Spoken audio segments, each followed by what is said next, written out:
I'm going to be talking with you today about part one of four. This is technically part two of five.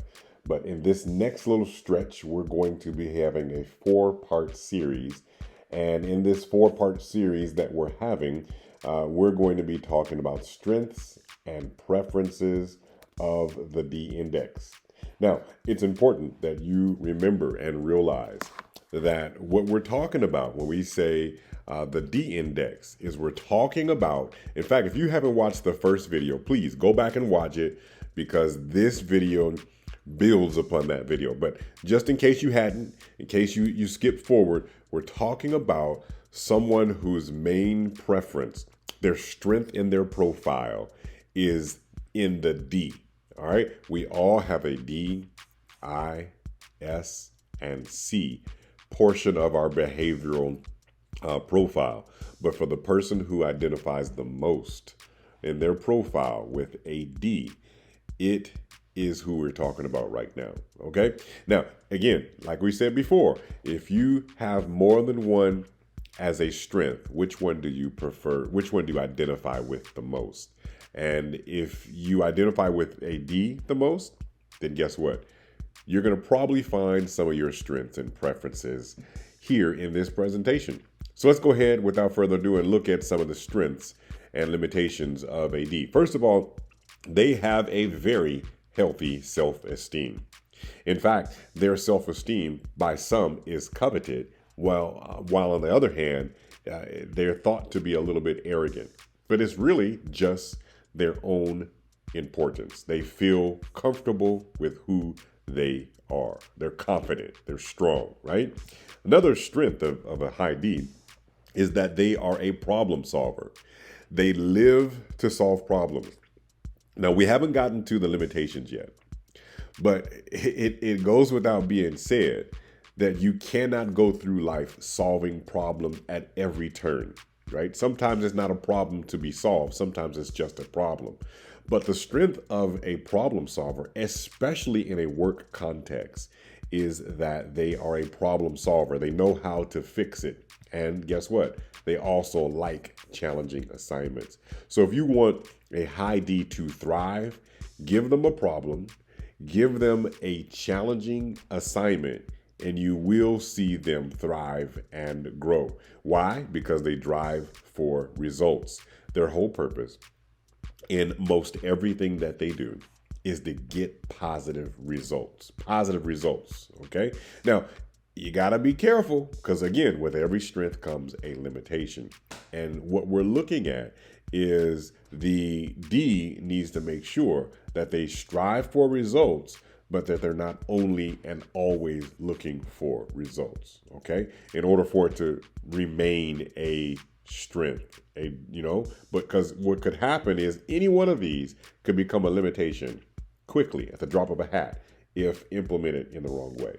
Also, they like confrontation. Yes, they like confrontation. So what are we talking about? They actually see confrontation as a challenge. It's a challenging assignment. They like confrontation because it's an opportunity to solve to solve a problem.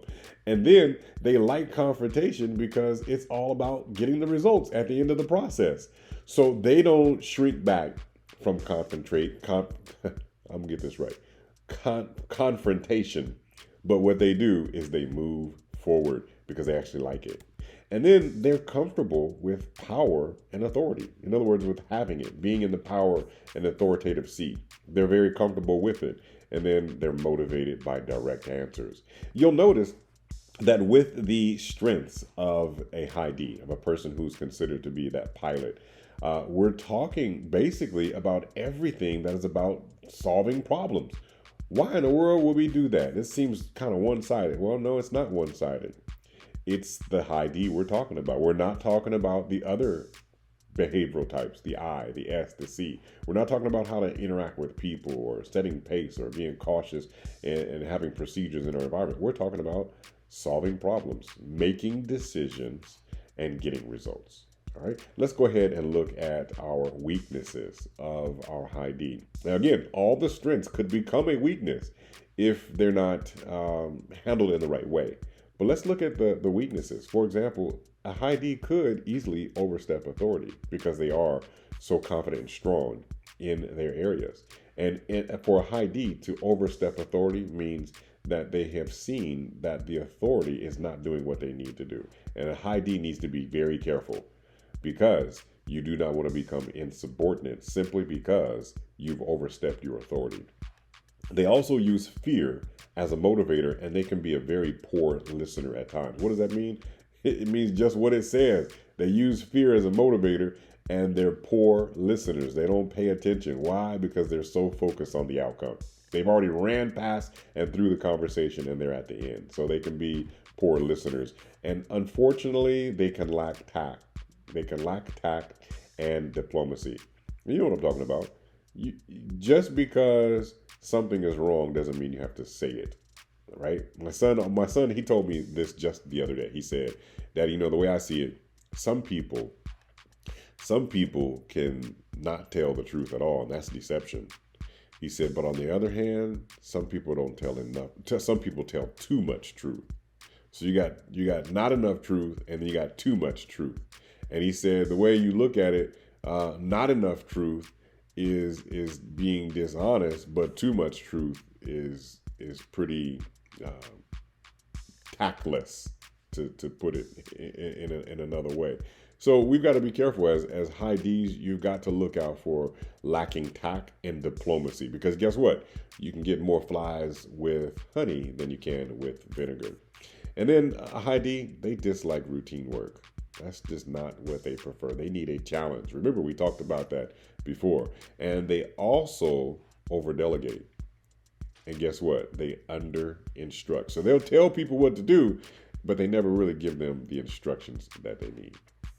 All right, you've heard it. We've talked about the DISC index being true to yourself, and we've talked about the high D and some of the strengths and the limitations of them. My name is Raymond Johnson. In our next video, we'll be talking about the I. Take care.